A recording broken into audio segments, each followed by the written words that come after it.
போதும் படிச்சுட்டா போதும் அப்படிம்பாரு.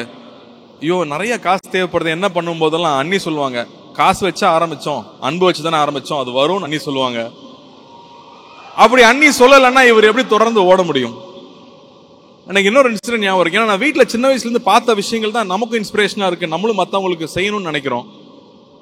கோவிட் டைம்ல நினைக்கிறேன் நிறைய ஹாஸ்பிட்டல்ஸ்ல வந்து சில கருவிகள்லாம் கிடைக்கலங்கிறப்போ அண்ணி வந்து நான் பண்றேன் அப்படின்னு சொல்லிட்டு, இதுக்கும் கல்விக்கும் சம்மந்தம் இல்லை, ஆனா அங்க ஒரு தேவை இருக்குன்னு அகரம் மூலமா தான் நமக்கு தெரியுது.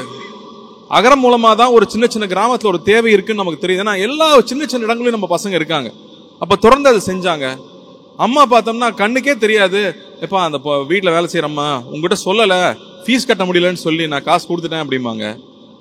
சின்ன வயசுல அப்பா பார்த்திருக்கேன். நம்மளோட புத்திசாலித்தனம் என்ன, 10 ரூபா செலவு பண்ண வேண்டிய இடத்துல 5 ரூபா செலவு பண்ணா நீ புத்திசாலி இல்லையா, அப்படிதான் நம்ம கத்துக்கிட்டு இருக்கோம். போர்ட்டர்ஸ் வருவாங்க ட்ரெயின்ல போகும்போது ஊருக்கு, அவன் சார் 50 ரூபா 50 ரூபா, சரிப்பா வாப்பான்னு கூட்டிட்டு போவோம். அப்ப 50 ரூபா கேட்கிறாரு, ரொம்ப ஜாஸ்தின்னு நான் சொல்லுவேன். ஏன்னா நான் காசு ரொம்ப கராரா இருப்பேன். 50 ரூபா 50 ரூபான்னு சொல்லிட்டே வருவாரு. எனக்கு 50 ரூபா கொடுக்குறாருன்னு இருக்கும். அங்க போனா 100 ரூபா எடுத்து கொடுப்பாரு.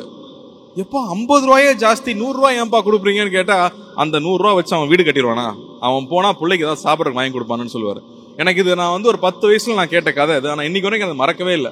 சோ இந்த மாதிரி ஒரு விஷயத்த நான் தொடர்ந்து கேட்டுக்கிட்டே இருக்கேன். அப்போ நம்ம நல்லதே தான் செய்வோம், நம்ம கூட இருக்கும் நல்லதே தான் செய்வாங்க.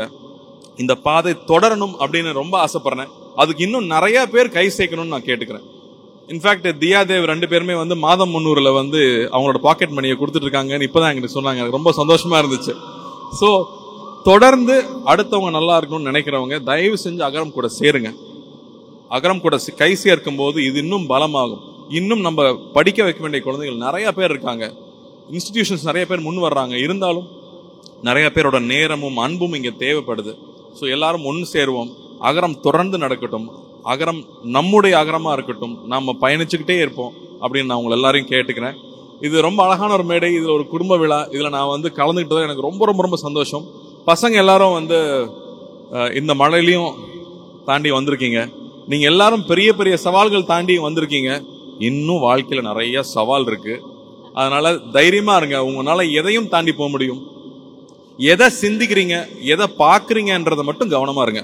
ஏன்னா நீங்க எதை சிந்திக்கிறீங்க, எதை பாக்குறீங்கன்றது, தினமும் நீங்க எதை சிந்திக்கிறீங்க பாக்குறீங்கன்றதான் உங்களுக்கு எதிர்காலமா இருக்க போகுது. நீங்க இன்னைக்கு இருக்கிற இடம் இதுக்கு முன்னாடி நீங்க ஆசைப்பட்ட இடமா இருக்கலாம்.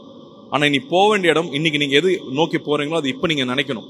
அதனால மனசையும் உங்க எண்ணங்களையும் சுத்தமா வச்சுக்கோங்க. All the best. உங்க கனவுகள் எல்லாம் நினைவாகட்டும்.